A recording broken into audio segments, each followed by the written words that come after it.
Welcome to another video. Tonight we have 5 stories, over 2 hours worth. Starting things off with a ritual and moving into stories of night shifts involving rules, living dolls, rogue AI, and more. I'd like to give a huge thank you to all of the authors of these stories for allowing me to share them with all of you. If you have a story of your own, it can be sent to reddit.com/r/slumberreads. These videos do take me quite a bit of time to create, so if you're feeling generous, and if you feel this video is worth one, please be sure to drop a like rating. It helps the channel more than most think. Subscribing if you're new is also greatly appreciated. Also, I want to say a quick thank you for the support on my Scary Clips video. It's always a bit unsettling as a creator to step away from the norm. It's comforting knowing that if I'm ever feeling like creating something a bit different, there will probably be support for it. Of course, I don't plan on ever not making story videos because this is my passion. However, it's refreshing working on other projects from time to time. I plan to make more videos just like that one in the future, and possibly some other stuff as well, so keep a lookout for that. With all of that out of the way, let's get into some stories. Enjoy the video, and as always, I hope you all have a great night.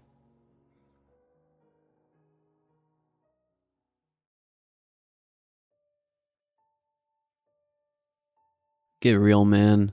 This whole Shimmer Witch thing is totally bogus. I remember saying that because it was totally bogus. At least I thought so. Standing on the edge of Harrow Lake in our bare feet, toes in the water, heels on the hard clay bank, a smooth, flat stone in each of our hands. The August sun was hot on our backs, but the lake was spring-fed and the water was freezing. Besides, we were too old for dumb ghost stories. If only I had known. Dude, come on, Dale pleaded, swatting at a deer fly buzzing around his ear. We've been talking about this since 3rd grade. This'll probably be our last chance. Yeah, William, Johnny added. Please, humor us. This may well be the final time we share each other's company. Johnny wouldn't be starting college for a couple weeks yet, but he was already talking all fancy, calling me William instead of Billy, and wanting us to call him Jonathan. He'd even taken to smoking a pipe. It was annoying, but kind of funny at the same time. He was right, though. Next month, he would be off to his freshman year, and Dale had signed up for the Navy. I was the only one who'd be sticking around. I'd gotten a job as a welder at Cooper Metals Rights out of high school. Graduated on a Thursday afternoon, and started working Monday morning. Even as a 19-year-old kid, I could lay down a stack of dimes like nobody's business. So Mr. Cooper paid me well. Most of the other guys my age were still living with their parents, flipping burgers or washing dishes.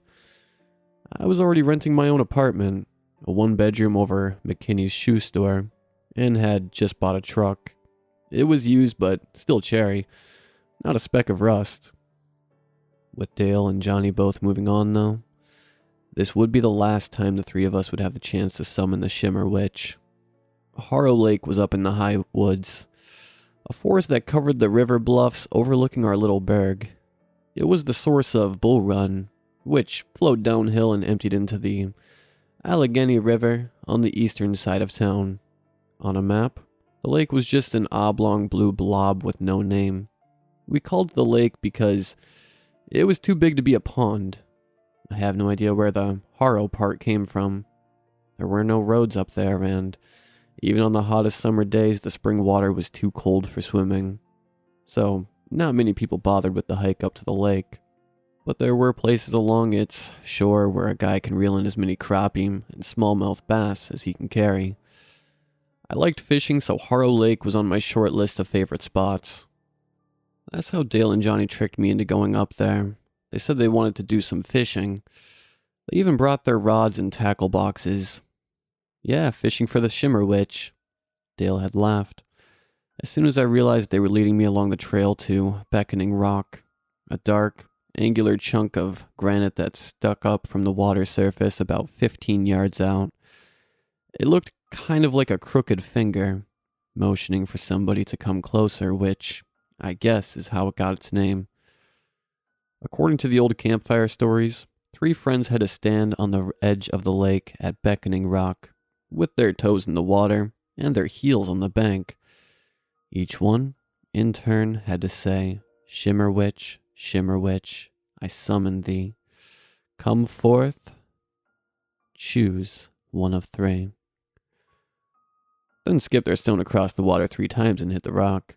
If everybody did everything right, the Shimmer Witch would come and bless one of the 3 with good health and long life.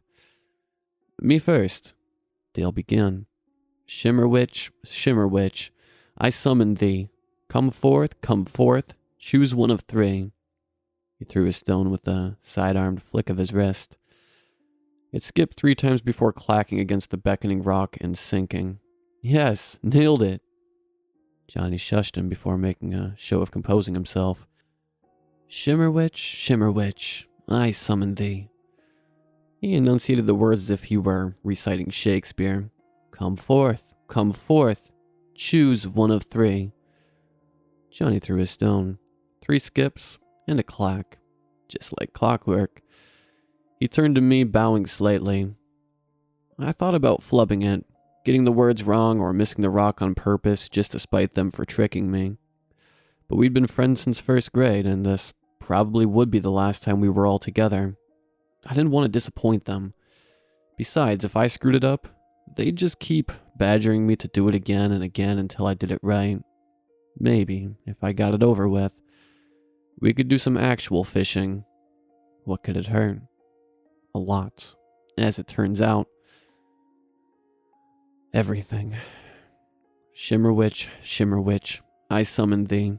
Come forth, choose one of 3. I muttered, then flicked my stone at the water. It skipped 3 times and struck Beckoning Rock. Bitchin'! Dale pumped his fist. We did it. And now what happens? Johnny asked. Dale shrugged. We wait, I guess. Nothing happens, I said. Maybe a little more harshly than I intended. Seriously, guys, it's a dumb ghost story they used to tell us in Cub Scouts. The Shimmer Witch isn't real. Can we please just go fish? The hair on my arms and the back of my neck stood up. The smell of ozone prickled my nostrils. I could taste the fillings in my teeth. Whoa, dig that, Dale said, pointing at Johnny, whose fine, blonde hair stood out from his scalp. He looked like a dandelion gone to seed. That's when I knew. Get away from the water, I shouted, jumping back as the sky split open with a deafening crack. A pressure wave slammed me into the ground. Everything went dark. They found me wandering barefoot down the middle of Liberty Street, the main drag through town, still clutching the charred remains of my rod and reel. I have no memory of hiking down from the high woods or the ambulance ride to the hospital. When I came around enough to speak coherently, I told the ER nurse about Dale and Johnny. She called the sheriff, who sent a couple of deputies up to Harrow Lake for a look around. They found my friends. Dale was floating face down in the lake. Johnny was lying on the shore. Both were dead and badly burned. The coroner conducted autopsies the next day. He ruled their cause of death as a lightning strike. There hadn't been a cloud in the sky, no sign of rain or storm. We buried my friends. It was a small town. Everybody pretty much knew everybody else, so there was a big turnout for both funerals. I got a lot of sympathy, pats on the shoulder, and kind words. That sort of thing. I was too numb to really register any of it. Mr. Cooper gave me 3 days extra sick leave to recuperate, but I didn't need it. Physically, I had never felt better.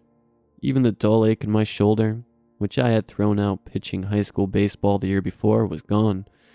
The only effect I suffered from the lightning strike was a flickering in the corner of my eye, kind of like the way heat shimmers off the asphalt at the elementary school playground on hot days. At first, it really bugged me, but the doctor said it would probably go away on its own, so I did my best to ignore it. 2 weeks later, I asked Jenny McGregor out on a date. Jenny was working as a waitress at Carl's Tap and Grill. She was smart and funny, and when she smiled, her nose would crinkle in a way that made me feel a little loopy. I don't know why I never noticed her when we were in school. Lucky for me, most of the other guys were just as dumb as I was. Carl's was out of my way, but I'd been stopping there every day after work, for whatever the special was and a beer, all summer long. There were definitely better places to eat in town, but none of them had Jenny. I'd spent weeks trying to screw up enough courage to ask around. After what happened to Dale and Johnny, seeing how short life can be and all, I figured it was time to piss or get off the pot. If she shot me down, at least I'd have a reason to go someplace with decent food. Hey, listen, I said as I settled my bill at the register, I was thinking about going over to the Starlight this Friday night, catching that space movie everybody is talking about. If you're not doing anything... Jenny stepped back, eyes wide, hand pressed to her chest just below her throat. Why, William Andrew Thompson, the nerve of you, she scolded. A proper girl does not go to a drive-in with a boy on the first date. My mouth dropped open in shock. I stood there stupidly, holding the check and a $5 bill in my outstretched hand. Then she grabbed me by the wrist and laughed. It sounded like music. Her nose crinkled, and I felt like I had been walloped upside my head with a scented feather pillow. Lucky for you, I'm not a proper girl. She giggled and winked. Pick me up at 7? Yeah, great, was the best I could manage. I'll see you then. With that, I headed for the door. Hey, Billy, she called after me, pointing at the check and money still in my hand. I may not be proper, but you don't get free meals until at least the third date. I practically floated back to my apartment. The rest of the evening was a warm, fuzzy blur. I tried watching TV but couldn't concentrate. Everything was a rerun anyway. All I could think about was Jenny, her musical laugh, and that crinkly nose. But I did notice that flicker in the corner of my eye was gone. Things were really looking up. The next day at work, during morning break, I heard the news. Jenny was dead. She was taking a bath before going to bed and a hairdryer fell into the tub and electrocuted her. They said the fuse never blew, and the current ran through the water until it boiled. 3 days later, Jenny's parents buried their daughter. The funeral was closed casket. The flicker was back. It was there when I woke that morning, before I'd even heard about Jenny, and that night, I had a sex dream. Of course, I've had sex dreams before, but never like that one. It hurts. I don't remember any details of the dream itself, only the pain. You know, the little shocks of static electricity you get when you walk across a carpet and touch a doorknob. It was like that, but all over my body, moving back and forth across my chest and arms, down my stomach to my... well, you get the idea. Over the next couple of weeks, that flicker stayed in the corner of my eye, sometimes on the left, sometimes on the right, but always there. It almost seemed to have a form, but I could never make it out. About that same time, I started to get a weird tingling sensation in my side when I was in bed. Or sometimes when I was kicked back on the couch just watching TV. It didn't hurt, but it was uncomfortable. So I finally broke down and saw the doctor. Of course, he couldn't find anything wrong. According to him, I was the healthiest person he'd seen in all his years of practice. He suggested, in a roundabout way, that maybe the problem might not be physical. He knew I'd been through some tough times recently and offered to prescribe me some Valium. I turned it down. I couldn't be throwing arcs in the wielding shop with my brain all fuzzed up on that crap. Like the flickering, it was something I'd just have to learn to live with. It was around the middle of October when I asked out Angie DePlaza. She was up from the city, working in the accounting department at Cooper Metals. Dark-haired and olive-skinned. She was exotic, at least to a small-town hick like me. Most of the office workers ate lunch at their desks, but Angie always came down to the break room. The guys toned down the rough language and off-color jokes when she was around, but it never completely went away. It didn't seem to bother her. I guess, growing up in the city, she was used to it. We had a few conversations in passing. Then she started sitting with me at my table while she ate. Angie always seemed to mention that she hadn't had any decent pasta since she'd moved here. People had told her Rudy's had the best spaghetti around, but it was too fancy for a girl to eat there alone.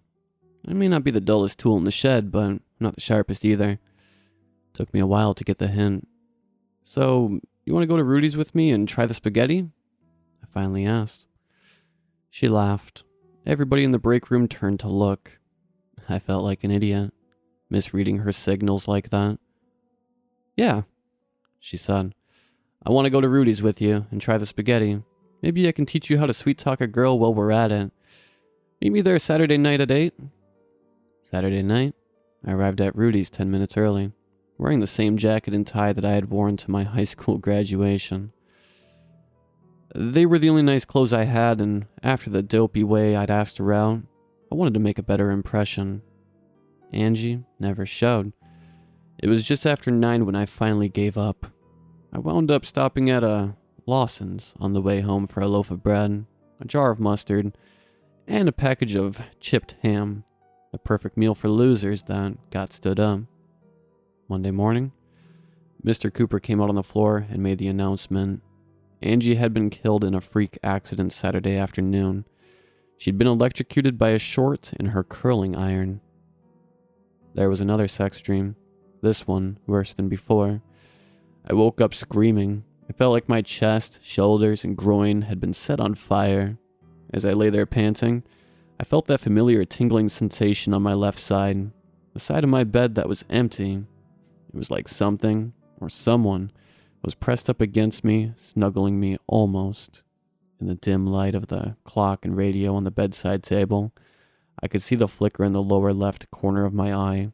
I tried to study it while staring straight up at the ceiling. It's hard to see something without looking directly at it, but I swear that shimmery flicker was in the shape of a woman. Curled against my side, everything seemed to click together inside my head. "Shimmer Witch," I whispered. Tiny jolts of static traced a path across my chest, up my neck, and to my lips. I could see the little blue flashes in the dark. But that was crazy. Thinking some sort of electrical witch had attached herself to me and killed any woman I took a shine to, in a fit of jealous rage. Within a few days, I had myself convinced it was just my imagination. Thanksgiving changed all that. The Shimmer Witch, whatever she was real, and she didn't want any other woman in my life. Mom always put on a big spread for Thanksgiving, even though it was just the three of us. Her, me, and Dad. There was turkey, of course, stuffing, gravy, mashed potatoes, canned yams, and a homemade pecan pie baked special for me. I've never cared much for pumpkins, so she always made me a pecan pie. After we ate, I went to the kitchen to help Mom put up the leftovers. More to make sure. She packed a drumstick and one of the Tupperware containers she was sending home with me, then out of any desire to be helpful. While I was divvying up the dinner rolls, Mom stopped scooping stuffing into a burp and seal container, turned to me with a tear in her eye, and wrapped me up in a bear hug. "I'm so sorry about what happened to your friends," she said into my shoulder. "And Jenny and that girl from work. It's so much to go through and you're still so young." She held the hug until I started shuffling my feet at the awkwardness. Then she let go, put her hands on either side of my face, and stood on her tiptoes to kiss my forehead. I gave her my best lopsided grin. "Yeah, I love you too, Mom." Dad yelled for me to hurry up because the game was starting, saving me from the "you'll always be my little boy" speech that I knew was coming next. 2 plays after the kickoff, Mom came into the living room, fists on her hips, scolding us for having the TV up so loud that she couldn't even hear herself think. It was another one of our Thanksgiving traditions. As she bent down to reach for the volume knob, that flicker in the corner of my eye shot across the room and into the TV screen. "Mom, no!" I yelled. The screen exploded. Mom dropped to the floor, falling heavily on her backside. Oh my, she sobbed. Then the blood came. We spent the rest of the afternoon in the emergency room, while the doctor picked shards of glass out of her leg, dabbing the small cuts with mercurochrome, and suturing the larger ones. At one point, he held up his thumb and forefinger, about half an inch apart, shaking his head. Missed the femoral artery by that much, he said. There was suspicion in my mom's eyes when she looked at me. She tried to hide it, but I saw. Even worse, I saw fear too. I stayed away from women as much as I could after that. It wasn't hard. People knew I was sweet on Jenny, and it was pretty obvious to everybody in the shop I had a thing for Angie. Mom's accident actually made the local paper. Girls would cross the street when they saw me coming. I was the most ineligible bachelor in the county. Nobody ever accused me of anything outright, but I could tell by the sidelong glances, by the way conversations would stop abruptly when I entered the break room or the coffee shop, that people suspected me of something. Even my own mother was afraid of me. Dad didn't argue when I gave him a lame excuse for not making Christmas. I spent New Year's alone in my apartment, watching Dick Clark with a six-pack of Rolling Rock. The flicker at the edge of my vision remained ever present. The tingle against my side when lying in bed or relaxing on the couch became a constant thing, and I still had those painful sex dreams at least twice a week, sometimes more. That spring, I went back to the doctor. I didn't tell him everything, but I told him enough that he offered me another Valium script. This time I took it. Didn't help. With no better ideas, I went to the library. Maybe I could find some information on the Shimmer Witch, some local legend or old wives' tale that might give me a clue as to how to get rid of her. I forgot Miss Evie was the librarian. Miss Evie was probably the final fantasy of every schoolboy in town. I know she was mine, approximately built with blonde curls cascading over her shoulders. She was the fantasy of most of the men in town, too, married or otherwise. Miss Evie was seated behind her desk, slipping sign-out cards back into returned books when I walked in. A white silk blouse struggled to contain her ample breasts. Her hair was pulled up into a loose bun with a single straight curl hanging over her forehead. A pair of reading glasses were perched on the end of her Barbie doll nose. She smiled and nodded as I hurried past, headed for the card catalog. It was getting on towards closing time. We were the only two people in the building. I had gone through the SHI and SHO drawer twice with no luck, and was working my way through WIT and WIV when she came up behind me. "Can I help you find something?" she asked. I spun around, almost dumping the entire drawer of cards on the floor. Maybe," I stammered. "I'm looking for..." This is going to sound stupid, but I'm looking for anything on the Shimmer Witch." "The Shimmer Witch, huh?" Miss Evie folded her arms under her breasts and tapped a red, lacquered nail on her chin. I tried to look anywhere but at her. She must have been twice my age, but I still found her incredibly attractive. Her blue eyes were a sea a guy could happily drown in. That's a local legend. I don't think anyone has written any books about it, but there might be a newspaper story. If I remember correctly. Follow me." She spun on her heel and walked away, hips swaying hypnotically. I tried not to look. God help me, I tried. She led me to a row of microfiche readers at the back of the building. I waited while she went into the storage stacks. A few minutes later, she returned with a tray of film rolls. "Try this one," she said, handing me a roll. "I think you'll find what you're looking for somewhere in the early to mid-April editions of that year." As she leaned over my shoulder to show me how to load and operate the machine, the side of her breast brushed against my cheek. I nearly moaned. All those adolescent fantasies came flooding back into my brain. "Alrighty then, you're all set. Take your time. I've got to run off a bunch of flyers for the book fair next week, so I'll be closing up late." To my relief, she turned and strode away, her heels echoing on the marble floor. A moment later, I heard the hum and whir of the Xerox machine warming up. Scrolling through the microfiche, I tried to think of anything other than Miss Evie. That got easier when I found the headline. 2 dead, 1 injured after freak lightning strike at Harrow Lake. It read. The article was dated April 8th, 1936, and described a shopkeeper finding a local teenager wandering down the middle of the street in a perplexing state of confusion, muttering the words, "Shimmer Witch." When he regained his senses, he told authorities that he and 2 friends had gone to Harrow Lake to test an old legend. Searchers found the badly burned bodies of the boys' companions, apparently killed by lightning. As I read, I was only partially aware that the flicker was gone from the corner of my eye. I should have been paying more attention. Before I got to the part of the article where they gave the victims' names, there was a loud pop and everything went dark. "Hello?" I called out. "Miss Evie? I'm still in here." Carefully making my way through the deep shadows cast by the bookshelves, hoping Miss Evie hadn't forgotten about me and locked me in for the night, I noticed a faint orange glow against the tin ceiling.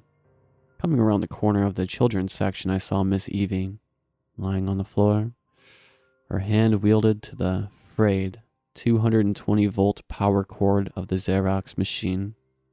All the lights were out, so the fuses must have blown, but her body still twitched from the current flowing through it. Sparks shot from the back of the copier, landing on books and loose papers. Licks of fire were already spreading across their worn spines and dry pages. There was an extinguisher hanging from a hook behind the desk. I tried to grab it, but as soon as my fingers touched the metal handle, a jolt of static electricity knocked me off my feet. Completely stunned, I sat there on the floor as Miss Evie's white silk blouse smoldered. Her blonde curls burst into flames. I saw those deep, blue eyes explode out of their sockets as her skin blackened and curled away from her skull. I think I might have screamed. The fire spread unnaturally fast. I picked myself up off the floor and stumbled out the front doors, lurching down the stone steps and halfway up the block. I flung myself into a phone booth and called the fire department. They got there fast, but not fast enough. All they could do was keep the flames from spreading to the hardware store next door. That night, I had the most brutal sex dream yet. When I woke, there were tiny burns on my chest and arms, and my pubic hair had been singed down to the skin. There was an investigation into the fire, of course. Both the fire marshal and the county sheriff had a lot of questions for me, but the evidence backed my story. And why wouldn't it? I told them the truth. I just left out any mention of the Shimmer Witch. In my last conversation with the sheriff, he pointed out that a lot of people around me were meeting their unfortunate accidents, and that tended to make folks nervous. He suggested that a fellow with my welding skills could make a good living working at one of the steel mills down in the big city. Everybody needs a fresh start once in a while, he said. I took his advice. There weren't too many people for me to say goodbye to, but I did stop by my parents' place on the way out of town. Dad came out to the driveway to shake my hand. He got a jolt of static for his trouble. Mom waved from the kitchen window. That hurt. I don't blame her, but still. It was the last time I ever saw them. Both died many years later. Dad went first. Mom followed not long after. I didn't go to either funeral, but I had a good reason not to. You see, that day Dale, Johnny, and I went to the Harrow Lake and summoned the Shimmer Witch was August 20th, 1977. Chronologically, I am 63 years old. Physically, I'm still 19. I have not aged a day since. I can't die either. A few years after I left town, I had a bad motorcycle accident. An oncoming coal truck ran me off the road when the driver took a blind curve too wide. I hit the guardrail and went over an embankment, smashing into every tree on the way down. I wound up at the bottom of a ravine, choking on blood from a punctured lung, with my legs twisted unnaturally beneath me and a bone poking out of my forearm. The truck driver probably never saw me, and on a back road like that, nobody was going to come along anytime soon. I knew I was going to die, so I closed my eyes and waited, When I woke, I was still covered in dirt and blood, but my legs were straight. All my bones were back on the inside, and I could breathe just fine. My bike was trashed, so I had to walk 8 miles to a gas station. Other than that, I was just as fine as frog hair. There have been times since then when I tried to take matters into my own hands. That didn't work out so well. When I tried pills, I woke up in a pool of my own vomit. When I tried hanging myself, I woke up on the floor with frayed bits of a charred rope around my neck. When I tried a gun, I woke up with a melted lump of slag between my feet. The sex dreams after each attempt were, well, punishing. It's been 44 years since I've lived like this. No family, no friends, no lovers. She kills any woman I take a liking to.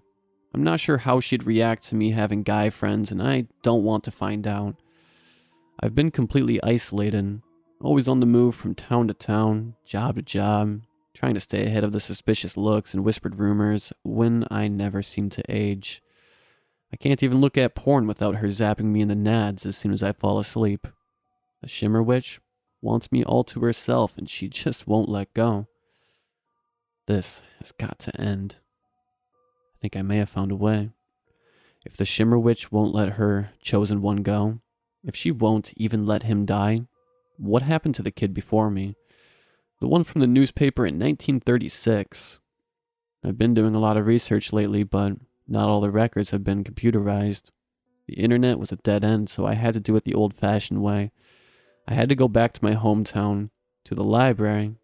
I was looking for obituaries from the end of August 1977. There was a possibility the kid had moved away just like I did, and there would be no record of him there. But people didn't travel much in those days. It was a long shot, but what did I have to lose? Things have changed some. Harrow Lake and Beckoning Rock are still there, but much of the high woods are gone. Cut back to make room for subdivisions. You know, the kind they name after all the trees they chopped down. Willow Grove, Maple Way, Oak Hill Estates, that sort of thing. There are plenty of roads up there now. In town, the old Lawson's was replaced by a Sheets and Cooper's. Metals is shuttered and empty. But Carl's Tap and Grill is still there. Go figure. I stopped in for lunch. Couldn't help myself. The food is just as bad as it ever was. Rudy's is still there, but the only thing about the place that hasn't changed is the name. I also saw some familiar faces, old classmates and neighbors that I recognized despite their age. From the looks I was getting, a few of them thought that I looked familiar too, so I kept my head down and avoided eye contact. The library they'd built to replace the one that had burned down was a soulless brick and a glass block, full of fluorescent lights and stain-resistant carpet. Nothing like the stately sandstone castle that vaulted ceilings and marble floors that I remembered. Unfortunately, the town no longer had a hot librarian. There was an older guy, balding, gray-haired, and stoop-shouldered, seated behind the front desk. He was Emery Dawson, according to the nameplate on the counter.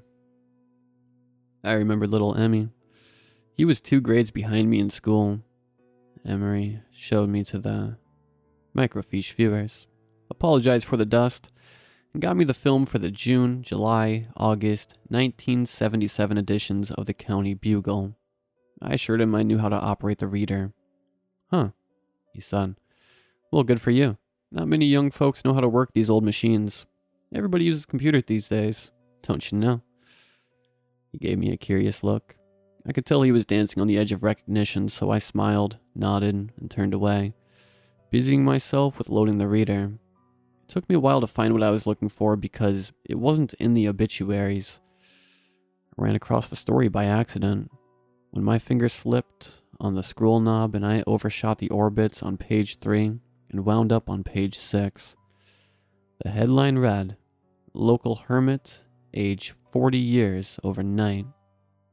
It was just 3 paragraphs. His name was Henry Werner. He lived in a tar paper shack near Sweet Creek, a dozen or so houses and a gas station clustered around a crossroads about 5 miles north of town. According to local gossip, his youthful appearance was attributed to having been struck by lightning as a teenager. Mr. Werner had refused to speak to the reporter, but another resident was quoted as saying, "Yeah, I seen Henry come into Murphy's garage for cigarettes. It was shocking how he got so old so fast. I asked him about it, but all he'd say is, 'Damned witch finally left me.'" The byline was dated August 21st, 1977. It seems the Shimmer Witch won't let me go until she chooses another, so if you're feeling froggy, you go right ahead and jump in. I won't mind. I'm not going to tell you where Harrow Lake is. That would make me complicit, and I'd rather not have that on my conscience. But if you do some poking around, you'll find it. I've left enough clues. Take 2 friends, stand with your toes in the water and your heels on the bank. Say the words and skip your stones. Make sure they hit beckoning rock. Come on, must be somebody out there who wants to be immortal.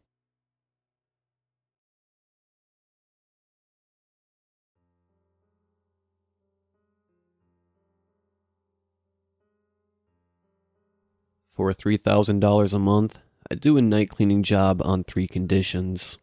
1, I can't take a single day off. 2, the job lasts 365 days. 3, I have to follow all posted signs. If I can abide by those 3 things, I get a bonus of $5,000 at the end of my contract.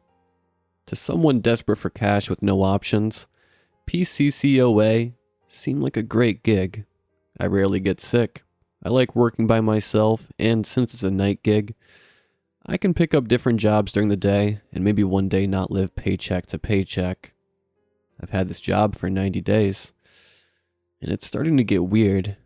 The conditions are easy, but the actual job, I can't really talk to people about it. They don't believe me. It's alright with me, really. I've always been a loner, but I need someone else to know about what's been happening. PCCOA is a pretty underground business. Paranormal Containment Centers of America. I only found out about it through a sketchy online ad, and even there, they weren't upfront about what they do.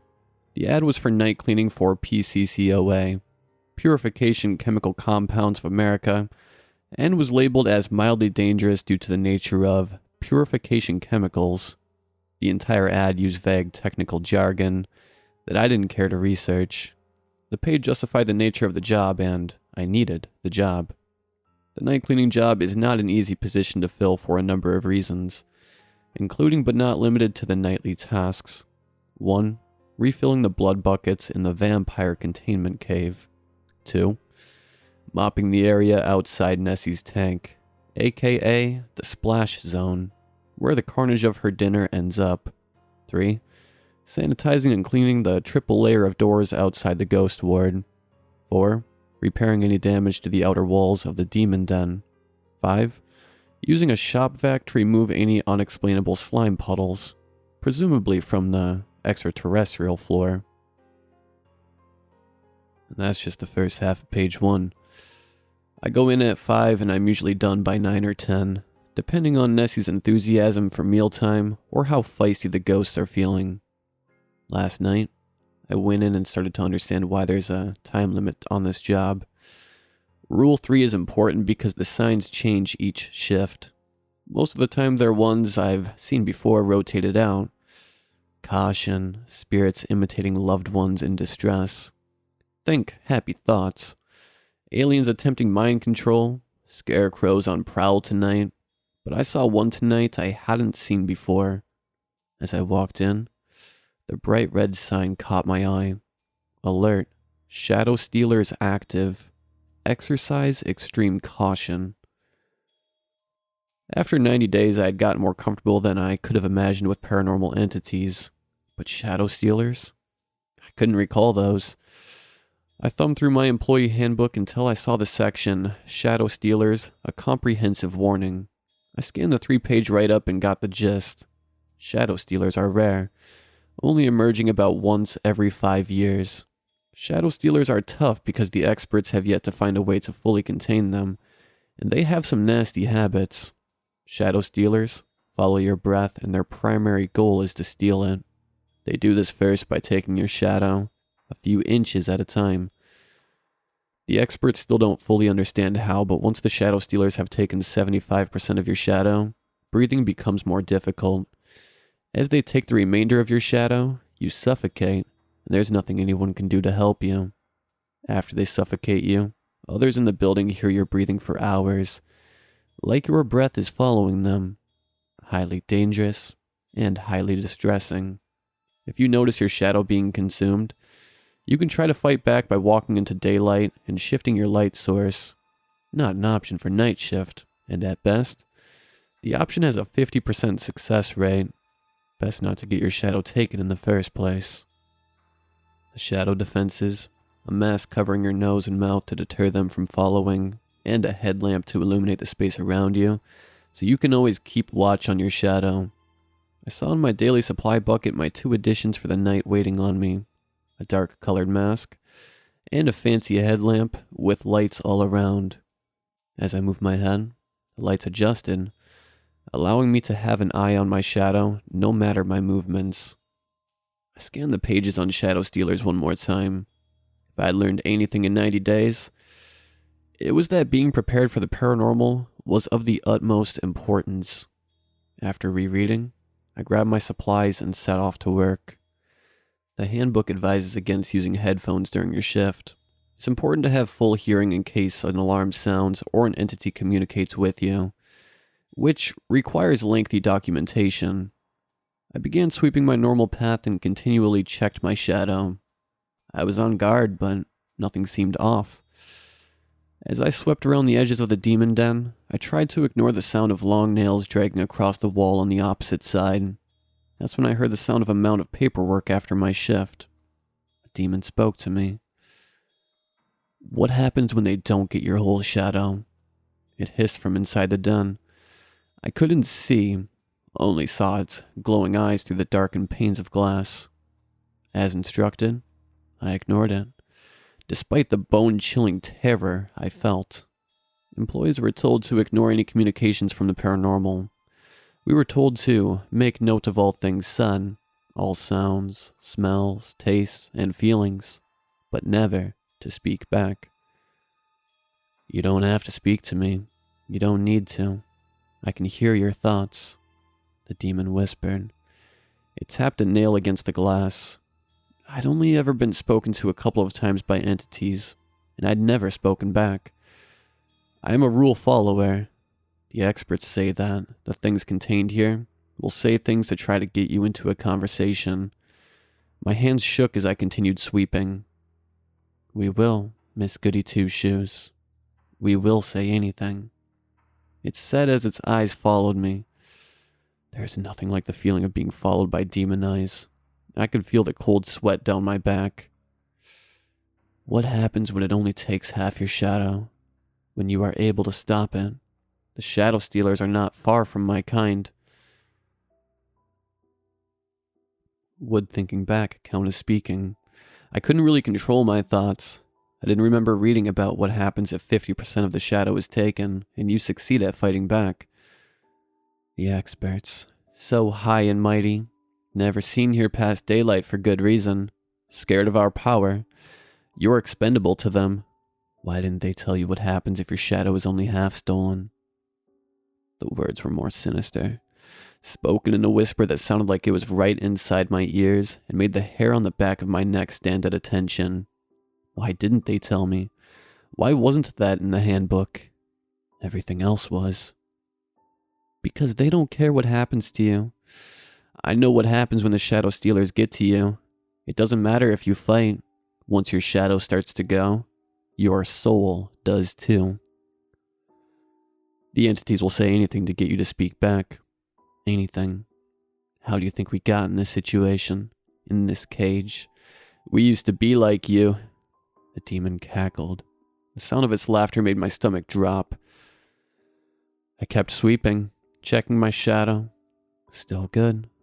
A few more feet of sweeping and I could be done with the demon den for the night. Are you looking close enough? Are you really looking? Employees aren't to speak back to the creatures. I inspected my shadow. No. My wispy hairs that framed my head from my haphazard ponytail were gone from my shadow. I sprinted outside. The sun hadn't fully set. There was time to change my light source.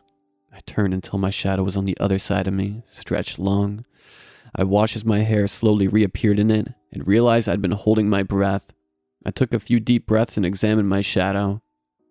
I was okay. Everything was okay. I just had to be more vigilant and not let any entities get to me. The experts are meticulous. I had to go finish the tiny section of the demon den, then complete the rest of my duties. I began a speed sweep when the demon came back to the glass. Smart girl. So smart and so brave. You've got your shadow back, but they got you. Your soul, they're part of you now. Demons are liars. It's in every file. Every story I've ever heard. They lie. Humans lie too. You'll start turning soon. Just like us. The demon laughed again. I don't think I will ever get used to that sound. I finished the area and latched the hallway door leading to the demon den. I'd never been spoken to that much by anything in the center. I kept watching my shadow and moved on to the werewolf cages, my favorite area to clean. The werewolves were usually calm at night and looked a lot like big dogs to me. Lots of things frightened me in that place, but not the werewolves. As I rolled my mop bucket into their room, the werewolves began howling. They snarled at me, gnashed their teeth, and foamed at the mouth. I mopped their area despite the chomping at the bars. At least these guys couldn't try to talk to me.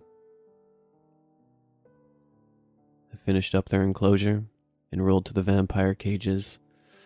All I had to do was drop some new blood buckets off from the donor freezer. As I began lowering them into the cave, I realized something was really wrong. The buckets smelled too good. Like, really good. Like I wanted to drink it. I wrapped up my duties there as quick as possible and sped through the rest of my shift. I just got home and I can't stop thinking about it. The blood smelled good to me. I hate to even admit that. I didn't write it in my documentation, even though I put everything the demon said to me. I am a rule follower, but maybe I can't be anymore. I keep replaying what the demon said to me about a piece of my soul, about being transformed. I really need this job. I really wish I didn't.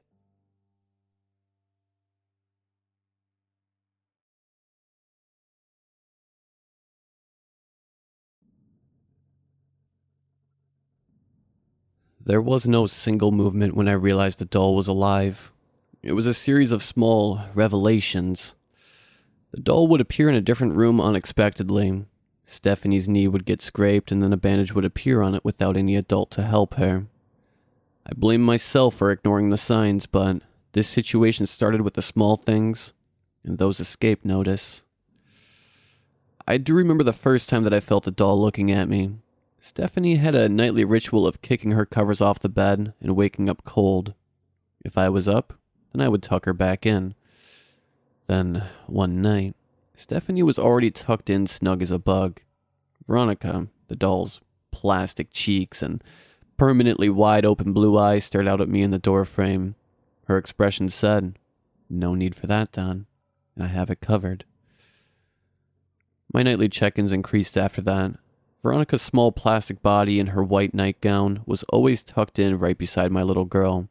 They both lay their heads on the same pillow.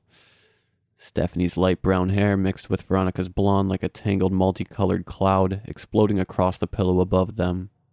Stephanie knew Veronica was special before I did. Every night before dinner she'd shout down, "Be sure to set a plate for Veronica, Tad."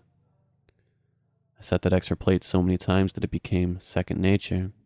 One night with a couple friends over, I set Veronica's plate without thinking about it. From the look in the friends' eyes, I could tell they thought I was setting it for Melinda, as they exchanged, "He's not handling this well," looks. Well, single fatherhood doesn't have a lot of room for a social life anyway. Each morning over cereal, Stephanie would rattle off everything that her and Veronica had done the night before. "You want to know something, Dad? Veronica and I rode horses last night, and one horse was aqua color, and the other was sun yellow. Or, you want to know something, Dad? Veronica and I were in space, but it was too cold, so we built a fire out of planets, but not any of your favorites like Jupiter. There were other kinds of stories, too. You want to know something, Dad? Veronica and I snuck downstairs last night and went through the mail. She was so green. She opened the most important ones. Checking the opened envelopes was how I caught the overdue mortgage payments before it dinged my credit score. You want to know something, Dad? Veronica and I went on your phone last night and picked out her favorite pictures. The phone had 4 different photos loaded into an unsent text. Stephanie liked to immortalize each day's walk to school with a selfie of the 2 of us. Our last 4 walks were recorded in the text. I was about to delete the message when I noticed that the recipient was 911. A second later, I saw the same dark van about 20 feet back in all 4 pictures. The police would later pull the license plate off my photos and arrest the driver on an active warrant. If you were wondering, Stephanie didn't know the password for my phone. There's no crazy story about where Veronica's origin. Melinda bought her in a store. Stephanie got her for Christmas. My daughter had developed an obsession with babies and motherhood from a young age. She had a reputation in daycare for following younger children around and helping take care of them with the toys, foods, and bottles. A plastic doll the same size as her, but with her mother's curly blonde hair and blue eyes. Just seemed natural. Veronica became a dinner fixture shortly after Melinda's accident. I told myself that Stephanie was processing it the only way a 4-year-old could. To her, Mom is in heaven, and she'll see her again one day. Kind of like Mom would go to the grocery store and then come back. There are nights where she misses her more than others, but most days, she's the same smiling, happy girl she was before the accident. Anytime I worried about Stephanie's state of mind, Veronica always seemed ready with the assist. Holding Veronica for a few minutes could calm Stephanie down. She stopped pretending to take care of baby Veronica. Instead, Veronica became a companion to whisper secrets with late into the night. If it had been me in that accident, Melinda would have paid closer attention to all of this. But when you struggle to make it from one day to the next, a lot of strangeness can slip by you. I only started to question Veronica's presence when we had the tag incident. Mary is an elderly neighbor that lives across the street. We had never spoken to her until the day she stopped on her neighborhood walk to watch Stephanie play in our yard. Mary's children were grown. Her back required a pill regimen, and her eyesight had faded. Playing a silly game with a 4-year-old can make all of those problems disappear for a few minutes. Mary became our short-notice babysitter. On the tag incident day, I was on a conference call while Mary watched Stephanie downstairs.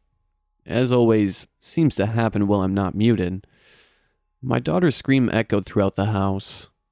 The howl was more intense and mournful than a typical spilled water or turned off cartoon's lament. So I decided to check on it. Halfway downstairs, Stephanie tumbled up the steps towards me with tears streaming down her brown eyes. I picked her up as she smashed her face into my shoulder and unloaded an indignant wail into my body. At the base of the stairs, Mary stood with, "This isn't a big deal, but kids will overreact," expression on her face, and orange scissors in her hand. Through Stephanie's sobs, she spat out that Mary saw the tag with the washing instructions sticking off Veronica's back. Years ago, Melinda and I had offered to take the tag off, but for some strange reason, Stephanie preferred it. This is not being a hill that Melinda and I were willing to die on. We just left it. Mary, on the other hand, had strict opinions on the subject of toys with tags and had taken the initiative. I apologized to Mary for the fuss and told Stephanie that we could keep the tag and turn it into a necklace for Veronica. That offer didn't appease her, but she seemed to forget the issue by bedtime. It would be one more forgettable incident in the long annals of parenting if it wasn't for what happened that night. I knew something was wrong the minute I woke up. I looked left, right, and strained to see if I could hear something. The house was silent. After a minute or so, the rustle of Stephanie's covers being pulled back and forth on her bed drifted down the hall. Figuring I had the mystery solved, I plopped back down on my back. I rolled over on my side because I don't snore that way. I know my snoring doesn't keep anyone awake now, but Melinda was so proud of training me to sleep on my side that it felt wrong to give it up. I couldn't shake the feeling that something was wrong. I could see out the bedroom window to Mary's house, where I noticed her living room window was lit up. This was unusual for Mary. I'd never seen a light on in her house after 10. Her kitchen light turned on next, and then the front hall. I heard the faraway sound of a woman crying and decided to check it out. It was a muggy summer night, but I put clothes on anyway in the name of civilization.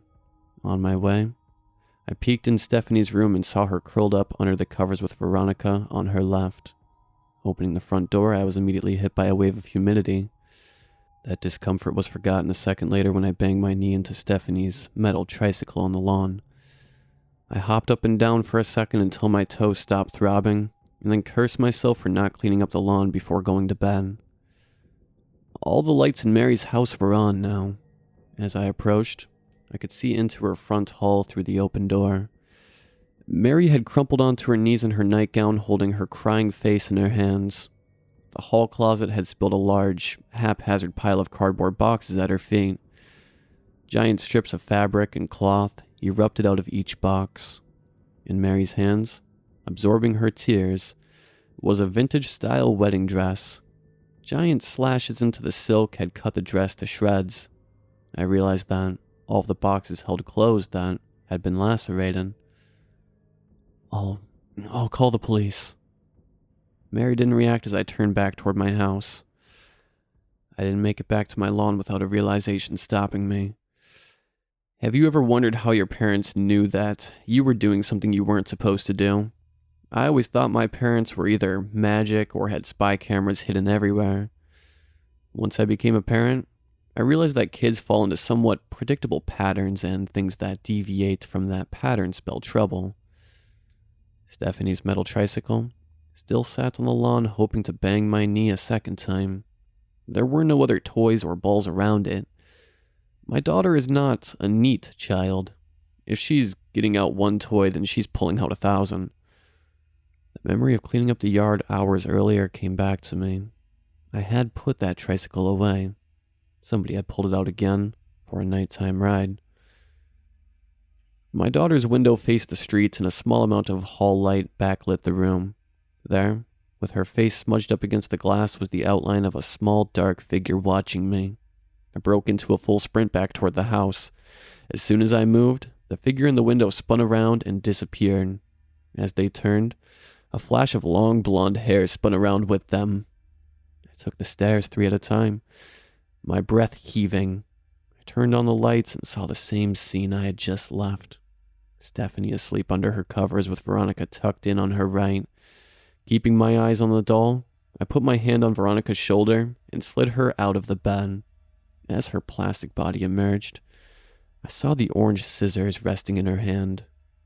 Her secret exposed, I looked into Veronica's eyes for a reaction. She stared back at me with still unblinking eyes. I took the scissors and brought her to my bedroom. My heavy mahogany dresser, the one I can barely move, had done duty as a kid-proof lock for me in the past. I pushed it in front of my bedroom door after deciding it would probably work as a lock for dolls, as well as kids. A test pull on the door couldn't even move it an inch before hitting the dark wood. After the police were called to Mary's, I placed Veronica on my bed and sat down in a chair to watch her. My only plan was sitting on that chair until a real plan materialized. Get rid of that doll. It had occurred to me. It was the obvious solution, but not the one that I wanted to reach. I'm not a religious person, but I prayed anyway. Not to God, but to Melinda on the chance that she could hear me. The big, tough decisions were always easier with her help. I don't know when I fell asleep. My eyes opened and the rest of the room was filled with light from the rising sun. Veronica sat in the same spot and the dresser was still braced against the door, But something was different. Halfway between my chair and Veronica, a small photo sat on the bed. Before I picked it up, I knew it was Stephanie's first ultrasound image. Melinda and I had sobbed when we saw Stephanie for the first time. A tiny image of a brand new human that would change our lives forever. For us, that image was our Frodo leaves the Shire moment. We had shared so much and struggled through so much, and all of it started with that black and white rectangle. I'd had my bad days, and so had Melinda, but we always forgave. Appreciating each other's limitations in child rearing was as important as any other aspect of parenting. Want to call yesterday a bad day? Veronica stared off while her glassy eyes reflected the morning sunlight back at me. It was the only answer I was likely to get, and I decided that it was good enough. Mary didn't come over after that anymore. Penny's mom, a friend of a friend that lived a couple blocks away, was in a similar COVID childcare situation. We reached an arrangement to watch each other's kids on alternating days. Benny was a decent kid, but more rambunctious and louder than Stephanie. The type of kid more likely to throw the teacups than have the tea party. The last day I saw Veronica move was another hot one. I was on yet another Zoom call on yet another set of quarterly numbers, with one ear on Stephanie's room. Her and Benny were playing, and I had been hearing the periodic booms of children jumping off her bed. As long as each boom wasn't followed by the sound of crying or glass smashing, I figured we were okay. I was wrong about that. First, I went 30 seconds without hearing a boom. Then it was a minute, and then 2 minutes. Sudden total silence is not good when you're watching children. I excused myself from the call and went upstairs. The first thing I noticed was Stephanie. She was sitting on top of a pile of her stuffed animals with a blank expression. Her brown eyes met mine, but revealed nothing. I had to walk into the room before I saw Benny. He had positioned himself behind the open door and sat on top of Stephanie's blanket.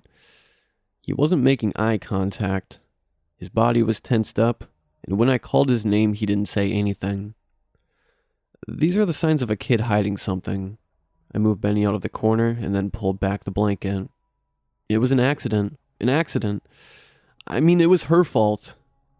I heard Benny start to say. First, I saw Veronica's plastic feet sticking out the bottom of the blanket. I could see her blonde hair spilling out and through the gaps between her toes. This was all wrong. Veronica's hair wasn't long enough to reach her feet. As I pulled the blanket completely off, I saw Veronica lying on the floor. Her head had wrenched free of her neck and sat next to her knees. Stephanie? I asked, and received a head turn. Can you play here with your animals by yourself for a bit? Stephanie's head slowly moved up and down, but gave no other reaction. Picking up Veronica, I prodded Benny into the hall. As we left, Stephanie called out, Don't worry, Dad. Veronica always makes things right. I didn't want to give Veronica the chance. Behind the closed bedroom door, I tried to fit Veronica's head back onto her neck. My hands pushed her face toward the floor as I worked. I didn't want to know what was in those eyes now. Benny's confused stare followed my efforts from the corner. He expected to be in trouble and wasn't sure how to handle being ignored. Kids have limited life experience. It's the thing that makes them kids. Benny's experience told him that he was going to be in big trouble for this. Stephanie's experience told her that the adults in her life, or Veronica for that matter, always set things straight. I realized they both might be right. The head wasn't coming back on.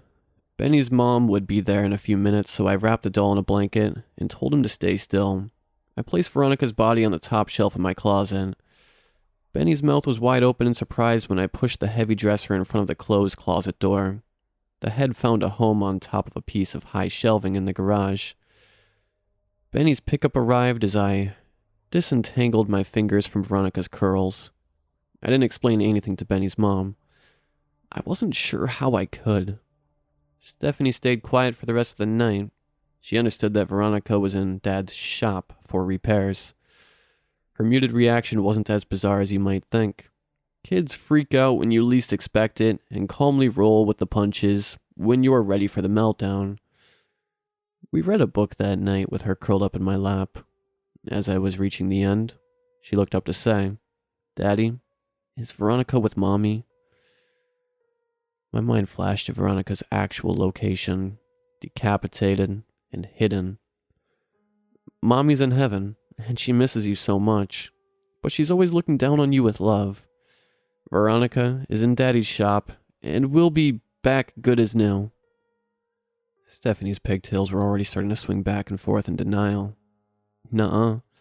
I think Veronica is with Mommy all the time, especially when she's green. I think they both miss me. I think they both want to come back." I kissed her on the forehead. "I think you're right. But no matter what, Daddy is here for you." I thought, time to take care of this as soon as Stephanie was asleep. But take care of what? I had already accepted Veronica as part of our lives. She also made a peace offering after the scissor incident and hadn't done anything to Benny yet. If I was willing to accept that peace before then, why couldn't I now? I decided that all of this was going to have to wait until the morning. I woke up in the middle of the night. I heard the sound of a door opening, followed by the soft tap of wood on wood. My night vision still adjusting, I strained to see to the far wall. The closet door was slightly ajar and had connected with the dresser. It slowly crawled back towards its frame before shooting out again faster and slamming into the dresser with a crack. I'm dreaming. I started to repeat to myself, even though I knew it was a lie. I was afraid to move. I thought if I just stayed still and the dresser held, then everything would be okay. Suddenly, a bang shot out as loud as a gun. The top of the dresser started to lean away from the door, as I wondered how all of the wood hadn't been smashed to pieces. The dresser's tilt looked almost comical at first, but then became more and more extreme until it fell to the ground with a final crash. I jumped out of bed and ran toward the closet. Head down, drive with the legs. I channeled from my high school football days. I hit the overturned dresser like a tackling sled and drove it into the closet door as it started to open again. The dresser and closet door crashed together, pinning the door shut. The door handle began to spin left and right so fast I could barely trace it. The handle looked like a spinning top, all motion. I heard the wooden door cracking with force as it pushed against the dresser. The air was filled with a howl of rage. The scream had anger, indignation, and hurt in it. My mind flashed the sound of a fox screaming in the woods at night. The scream seemed to come up from the ground and fill every corner of the room at once. It wasn't coming from the closet. It was the garage. A tinny scratching noise crept under the fading scream. It came from the closet and sounded like metal scraping against metal. I tried to think of any metal object in the closet but came up empty. The scraping noise stopped and was replaced by a subtle thumping. Thump, thump, thump. It seemed to be getting closer to me. I kept my eyes on the door but didn't see any movement. Something was different. The air conditioning vent that had been blowing cool air on my face had stopped. Looking at the floor vent with interest for the first time, I saw it affixed with 2 tiny metal screws. Sneaking through gaps in the metal and gripping the grates were 10 plastic doll fingers. Veronica was in there and watching me. I lunged for the doll's hand to grab it. The fingers disappeared and the thumping sound began again while moving away from me. With the vents, Veronica could move through the house. I ran to Stephanie's room. I could see her form under the covers lightly moving up and down with each breath. A few feet from her was a vent still screwed on tight. I picked up Stephanie's heavy toy chest and braced it against the grate to block access to the room. As quietly as I could, I shut the door and made my way downstairs. I knew where Veronica was going. I ran to the garage while throwing my hand onto each light switch I passed. I didn't want anything sneaking up on me in the dark. As I opened the kitchen door leading to the garage, I heard the growl of the main door starting to open. I slammed my hand into the stop button and saw the door halt, well, only an inch or two up. Immediately next to the door, only feet from the driveway, I could see Stephanie's red tricycle. The light pink tassels we had tied onto the handlebars were still swinging back and forth. In another few seconds, Veronica would have been out the garage door and only minutes from Benny's. I slowly began walking toward the tricycle while keeping an eye out for the hidden spots. "Can we talk?" I shouted and heard my own words echo back to answer me. As I passed the high shelf, I glanced over and saw that Veronica's head was no longer there. "I know you're angry, but we don't need to hurt anyone." I reached the tricycle and noticed the foam hand grips showed deep indentation of tiny fingers. "Please, do you think this is best for Stephanie?" The garage lights flicked off, and the room fell into darkness. On the other side of the garage, I saw the kitchen appear again as the door opened. I broke into a full run toward the door. My arrival was greeted by a clattering impact as I caught a glimpse of the kitchen knife block crashing off the floor. For a second, I could see the blades shining in the light as they scattered. A second later, a knife flew into the air and smashed the light fixture. The room returned to darkness. I stayed where I was. Veronica wasn't after me. In order to get to Benny, she would need to get past me to the garage. I stood there quietly while staring into the darkness and trying to will my night vision to activate faster. For 10 seconds, I saw and heard nothing. I slowly became aware of shining sparkles on the kitchen table only a foot away. Anything that sparkly can only be a 4-year-old girl's toy. It was Stephanie's sing-along microphone. She could sing a song into it, and it would play back for her to hear it. I reached down and pushed the play button. A metallic, robotic-sounding voice came out. "You were supposed to protect her." I felt hot behind the eyes. There's a special kind of rage reserved for someone that's had their parenting skills questioned. I heard myself shouting, "Melinda, you have to." I realized too late that I'd let my guard down. A glimpsed shadow of a small figure at my knees was followed by pain shooting up my leg. I tumbled as my right leg suddenly stopped working. I was dimly aware of a knife sticking out of my calf and a wet feeling by my ankles. I reached toward the figure but saw it running toward the garage with a second knife in its hand. I pushed myself up and then began to hop along on one foot. My right leg felt useless and I focused on just staying upright. My feet slid along on stickiness as I bled onto the tile floor. The garage door was already opening as I left the kitchen. I stumbled toward the opening where I heard the squeaking of the tricycle moving away. A few seconds later, I saw Veronica ride under the street lamp in front of our house. Her upper body remained rigid and stiff while her legs whirled away at the pedals. Her reattached head allowed her long blonde hair to trail out behind her as she rode. In another second, she would be out of earshot. "Stop." Somehow, it wasn't useless. Veronica skidded to a hard stop. Her long white nightgown blew forward ahead of her as she skidded to a stop. Her head twisted to scan to the left and then right, just like she was checking for traffic before crossing a street. Her body turned to me, and I realized she wanted to know why I stopped her. Staring back at me, Veronica's plastic face remained motionless beneath her bright brown eyes. I had to look twice to be sure, but the eyes were brown. Veronica's and Melinda's eyes were supposed to be blue. I tried something else. "Check both ways," I heard myself shout.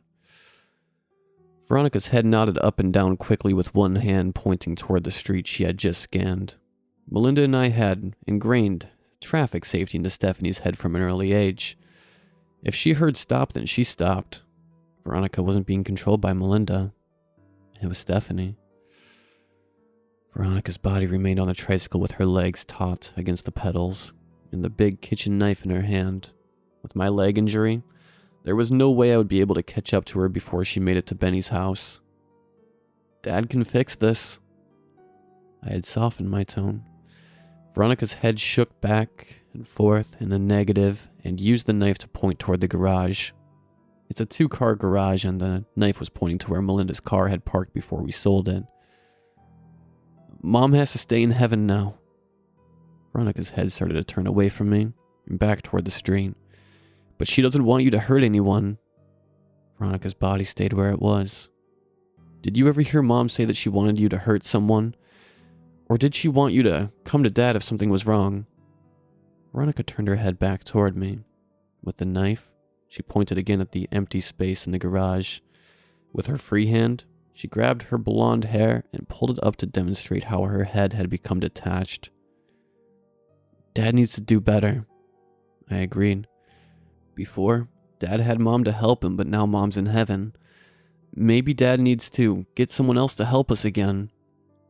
Did you want to at least try for that for a while? Veronica stood there for a minute. I stayed still while feeling the blood soaking through my pajama pants. I was worried that any movement would send Veronica racing down the street. Slowly, a change came over Veronica's body. She stayed on the tricycle, and the knife stayed in her hands, but the coiled rattlesnake tension in her frame relaxed.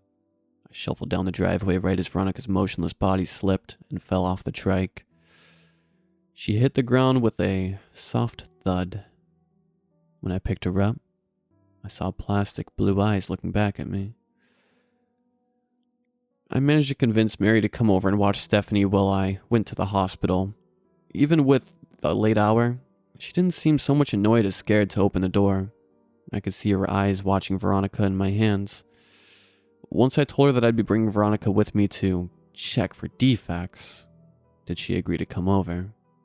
The cut required a few stitches, but nothing too bad.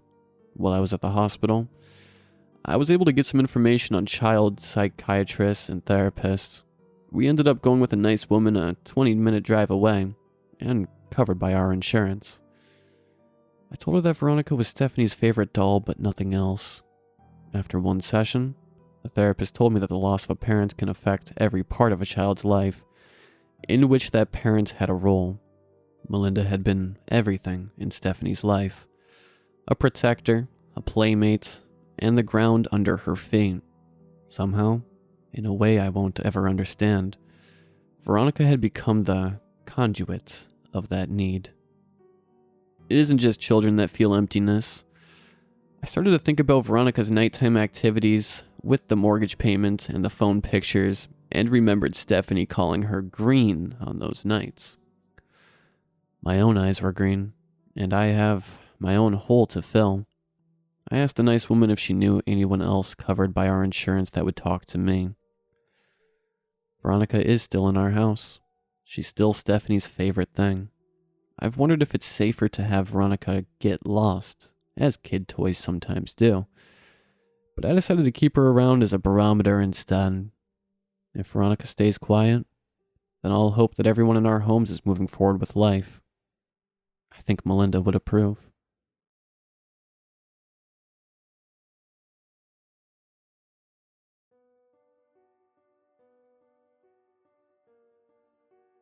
I grew up in a medium-sized rural town, where I became popular among the community after launching a social media app called Community Bulletin, ComBull for short, aiming to bring our community closer together. ComBull was a platform used to post about local events, news, network, and connect with other members. I estimated the majority of townspeople joined ComBull, who praised me for the app's user-friendliness and innovation. To give a little background on my town, it's always been a tight-knit community.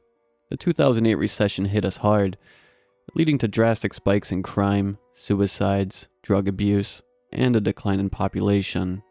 When it seemed our town was on the precipice of total ruin, a man named Daryl Johnson Tanmark became our saving grace. Mr. Johnson Tanmark was a millionaire entrepreneur who grew up in our town and made our community's well-being his mission. He relocated some of his operations to our town and also funded new or struggling businesses, which created countless jobs we desperately needed. Mr. Johnson Tanmark invested in our school, public services, infrastructure, and even had underground cables laid beneath his property so the community could have quality internet. We had ways to go, but felt Mr. Johnson Tanmark had us on the right path. That's when Zoop AI appeared. Zoop AI, Zoop for short, was an artificial intelligence bot whose profile appeared on Combl one day.